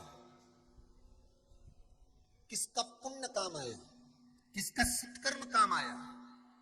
किसका पुण्य आड़े आ गया? एक बार मां ने कहा था अपने बेटे को, सुन, गलत काम करेगा ना तो यम बंदी बनाने के लिए आएंगे, यमराज आएंगे, काला काला उनका स्वरूप है, बड़ी बड़ी मूंछें हैं, भयंकर दरकती आंखें हैं, नक भयंकर है। वो जब लेकर जाएंगे, मारते कूदते परेशान करते हुए लेकर जाएंगे। तुझे मालूम है? बेटे ने सुन रखा था। और सुन बेटा, अगर गलत काम करेगा तो यमदूत परेशान करेंगे, यमदूत लेकर जाएंगे। तो आज देवराज नाम के ब्राह्मण के जब प्राण छूट रहे थे, तो ना तो काले चेहरे वाले थे, ना उनके नख बड़े थे, ना आंख अग्नि धधक रही थी, ना क्रोध था, ना भयंकर थे। कौन थे? जब देवराज के प्राण छूट रहे थे तो स्वयं भोलेनाथ नंदी लेकर खड़े थे, स्वयं शिव खड़ा हुआ, नंदी स्वयं शंकर, स्वयं शिव। मेरे ओ गर्दा, तब देवराज की आंख से आंसू बह रहे हैं। शिव महापुराण की कथा कहती है देवराज रो रहा है। रोते रोते उस देवराज ने, जो माता और पिता के प्राण छूट चुके थे, शंकर की आराधना करते करते जो मर चुके थे, उस देवराज ने अपनी मां को याद किया, अपने माता पिता का स्मरण किया। मां सामने आकर खड़ी हो गई। मामा होती है, सामने आकर खड़ी हो गई मां। देवराज रोते हुए बोला, मां, तू तो कहती थी कि पाप करने वाले को यमदूत बंदी बनाते हैं, चेहरा काला होता है, आंख धधकती हुई होती है, नख बड़े बड़े होते हैं, भयंकर विकराल उनके दांत होते हैं, शूल जैसे उनके दंत होते हैं, और वो काटने के लिए दौड़ते हैं। पर मां, मेरे प्राण छूट रहे हैं और मेरे सामने तो सफेद नंदी पर देवाधिदेव महादेव बड़े सुंदर बनकर आए हैं, मुझे लेने के लिए खड़े हैं। मां, ओ मां, मां, वो राक्षस, वो असुर, वो यमदूत कहां चले गए? और ये सुंदर देवता यहां खड़े हैं। मां, तू तो कहती थी कि गलत काम करने वाले को असुर पकड़ कर ले जाते हैं, स्वयं यमदूत पकड़ कर ले जाते हैं। फिर मां, ये देवता क्यों आए हैं? तब मां ने एक शब्द कहा, चित्रगुप्त महाराज बताएंगे। चित्रगुप्त महाराज के सामने मां भी खड़ी है, देवराज ब्राह्मण भी खड़ा है, जो चोरी का धन लेकर जा रहा था और प्राण छूट रहा था। चित्रगुप्त महाराज से एक मां ने प्रार्थना करी कि आप बताओ मेरे बेटे को कि ये गलत काम करता रहा, मदिरा का व्यापार करता रहा, मांसाहार मदिरा पान सब गलत काम करता रहा, चोरी आदि कादि गलत काम करता रहा, उसके बाद भी इसको देवलोक क्यों मिल रहा है? चित्रगुप्त महाराज बताइए। तब चित्रगुप्त महाराज ने कहा, देवराज, ये ना तो तुम्हारी पत्नी का पुण्य है, ना तुम्हारा पुण्य है, पुण्य तो केवल तुम्हारी माता का है, जो एक लोटा पानी चढ़ाती थी, वो पुण्य सामने आ गया, वो पुण्य सम्मुख, वो पुण्य सामने आ गया। मेरी माताओं से मेरा निवेदन है, आपका एक लोटा पानी कभी खाली नहीं जाएगा, कभी एक बेलपत्र शिव जी को चढ़ाया हुआ खाली नहीं जाएगा, कभी शंकर को चढ़ाया हुआ एक फूल की पंखड़ी खाली नहीं जाएगी। शिव महापुराण की कथा आप जितने लोग आस्था चैनल पर सुन रहे हो, फेसबुक, यूट्यूब पर, मोबाइल पर सुन रहे हो, भले मोबाइल का डाटा खत्म हो जाए, पर एक बात याद रखना, उसका डाटा कभी खत्म नहीं होगा तेरे ऊपर से, ये पक्का, ये पुण्य प्रबल है। पहले भी कथा में कहा, आप जितने भी भजन करते हो, दान करते हो, पुण्य करते हो, सत्कर्म करते हो, नाम जाप करते हो, तुम जितना व्रत करते हो, सारा व्रत दान पुण्य संकीर्तन समाप्त हो जाएगा तुम्हारे मरते समय तक, हो सकता है। पर शिव की महापुराण की कथा अगर आपने भले टीवी पर सुनी हो, चाहे मोबाइल पर सुनी हो, चाहे बैठ कर सुनी हो, उसका पुण्य कभी समाप्त नहीं होता, वो बढ़ते चले जाता, वो पुण्य कभी समाप्त नहीं होता, उसकी पुण्यता कभी क्षीण नहीं होती। तुम्हारे मरने पर परिवार के लोग तो मोतीचूर का लड्डू खाएंगे, तुम्हारे मरने के बाद परिवार के लोग तो नुक्ति जड़ेंगे, खूब चरेंगे, कम नहीं। अच्छा, मरने के बाद संतों ने कहा था भक्ति झड़ना, क्या करना? भक्ति करना। किसी ने सुना नुक्ति करना। तो लोगों ने मरने के बाद भक्ति तो नहीं करी, नुक्ति जरूर करी है। मरने के बाद क्या बनाई? अरे बोलो तो जम के, नुक्ति ने सेव ने पूड़ी ने रायता और इसके बाद में आलू और मटर की सब्जी। पर तुम्हारे मुंडा में पानी काहे को आ रहा है? अब कहा था कि मरने के बाद भक्ति करना, तो कहीं की मशीन थोड़ी बाहर रह गई थी वो कान की, तो इनने कहा नुक्ति करना। तो वो भक्ति तो नहीं करी, वो नुक्ति कर दी। और एक कुंटल 1.5 कुंटल ने 2 कुंटल की ने हमारा पूरा गांव जिमने आएगा, ने दादाजी मर गया। तो दादाजी मर गए तो नुक्ति तो करना पड़ेगी। तो कहा था भक्ति करना, तो 2 कुंटल की नुक्ति कर, उन्हें पूरे गांव के नुक्ति खिलाई। एक ने भी भक्ति नहीं करी, न राम नाम नहीं गाया, न कृष्ण नाम गाया, न शिव नाम गाया, न भगवान का भजन करा। और सबने सुबह उठते से आज तो घर में रोटी मोटी नहीं बनी, क्यों गांव में दादाजी नहीं पड़ गए, सब लौटा ली ने जो पहुंचे न सब यहां से वहां तक गुम नुक्ति झड़ी रही खा। वो पूछते भी जा रहा है कितना कुंटल की बनवाई? 2 कुंटल की। 2 कुंटल की? हाँ, तो इतनी हो जाएगी? तो क्या, हाँ पंडित जी बोले थे कि नुक्ति करना। अभी पंडित जी तो बेचारा बोला था भक्ति करना, इन्हें थोड़ी ना बोला कि नुक्ति करना। पर क्या करें, तुम नीचे, तुम्हारे मरने पर लोग नुक्ति खाएंगे। और अगर सत्कर्म कर कर चले गए, भजन कर कर चले गए, अच्छा काम कर कर चले गए, तो लोग तुम्हारी भक्ति का गुण गाएंगे, वो नुक्ति नहीं करेंगे, भक्ति का गुण। मत बुरे कर्म कर बंदे वरना पछताएगा, भगवान की आंखों से तो बच नहीं पाएगा, तो बच नहीं पाएगा। अरे ओ अज्ञानी मत करना दानी, भले बुरे का फल तो खुद ही पाएगा, जैसा किया तूने वैसा ही पाएगा, कोई दूसरा नहीं आएगा। अब मौका मिला है तुझको, ये बड़ी मुश्किल से मिलता है। अब मौका मिला है तुझको, राम गुण भी गाएगा, तेरे कर्म का फल भी तू ही पाएगा, वो तू ही पाएगा। हमारे कर्म का हमें भोगना है। इसलिए शायद कबीरदास जी ने लिखा कि गुरु की करनी गुरु भरेगा और चेला की करनी चेला, उड़ जाएगा हंस अकेला। तो अपने कर्म का फल। पर देवराज कि माता सामने खड़ी होकर कहती है चित्रगुप्त महाराज बताओ कि बेटे को अंतिम समय में बता दो कि ये पुण्य कौन सा है। तब कहा चित्रगुप्त महाराज ने, ये ना तुम्हारा पुण्य है ना तुम्हारी पत्नी का पुण्य है, क्योंकि पत्नी तो डेकोरेशन में लगी रही थी, उससे पुण्य नहीं हो पाया। और देवराज तेरा भी पुण्य नहीं है, क्योंकि तू चोरी में परिवार के भरण पोषण में लगा रहा।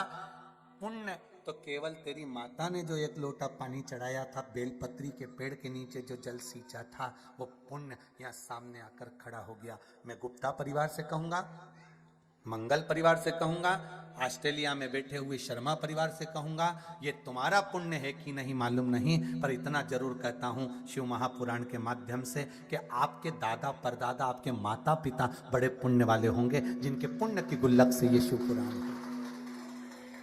ये उनके एक लोटे का फल है, ये उनके एक बेलपत्र का फल है, ये उनका एक अक्षत के दाने का फल है। और आप भी याद रखना, जो आप शंकर जी के मंदिर में जाकर पुण्य कर रहे हो, भजन कर रहे हो, दान कर रहे हो, सत्कर्म कर रहे हो, नाम जाप कर रहे हो, भगवान शिव का दर्शन कर रहे हो, इसका फल तुम्हारे को भी मिलेगा और तुम्हारी औलाद को भी मिलेगा, संतान को भी मिलेगा, बच्चों को भी मिलेगा। भटकेंगे नहीं। कितनी सुंदर बात है महाराज। अभी जिस दिन हम लोग भिलाई से आए हैं, उसके दूसरे दिन कुबेरेश्वर धाम पर जब हम आए तो एक बेटी बहुत रोती हुई आई। उसने कहा, गुरुजी मैं खंडवा के पास की रहने वाली हूँ। कौन सा गांव बोला था? हरसुदा जो भी होगा, वहाँ की रहने वाली। हमने पूछा क्या हुआ, क्यों रो रहे हो? कहा गुरुजी बड़ा दुख है, हमको बहुत तकलीफ है, ऐसा ऐसा ऐसा ऐसा। ठीक है। फिर गुरुजी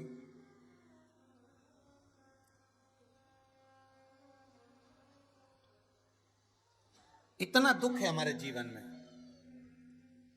हमने कहा जी शिव महापुराण की कथा कहती है कि नेत्र पर जैसा चश्मा लगाओगे सामने वाला व्यक्ति वैसा दिखता है। हम दूसरे को सुधारने की बात नहीं करते, पर जी इतना जरूर कहते हैं कि अपने आप को सुधार लो। कोई कुछ बोल रहा है, थोड़ी देर मौन हो जाओ, थोड़ी देर, थोड़ी शांति अपने भीतर रखो, अपने भीतर रखो। गुरुजी क्या करना पड़ेगा? कोई शिव जी के कोई उपाय है क्या जो घर के लोग शांत रहे? मेरे को अपशब्द ना कहे, मेरे को ताने ना दे, मेरे को गाली ना दे। हमने कहा शिव पूजन में बहुत सारे उपाय हैं, मना नहीं है। शंकर के भजन करो, स्मरण करो, पर एक निवेदन है, वो भजन आपको अपने हृदय से करना पड़ेगा। शिव मंदिर में जाकर मौन होकर बैठने से अच्छा है अपने घर में अपन को मौन होकर बैठना पड़ेगा। उसका क्या फल मिलेगा वो आपको ही प्राप्त होगा। दूसरी बार वो बेटी आकर कहती है, गुरुदेव जिस दिन से मैंने चुप रहना चालू कर दिया उस दिन से सब बोलते हैं पर मैं चुप रहती हूँ, खून का घूंट पी जाती हूँ गुस्से में रहकर भी, परंतु शांत रहती हूँ। पर ये तो है कि गुरुजी अब लोगों ने धीरे धीरे बोलना सबने अब मेरे से बंद कर दिया, शांति से रहने लगे, अब प्रेम से मेरा व्यवहार करने लगे। बहुत है, हम सुधरेंगे, युग सुधरे।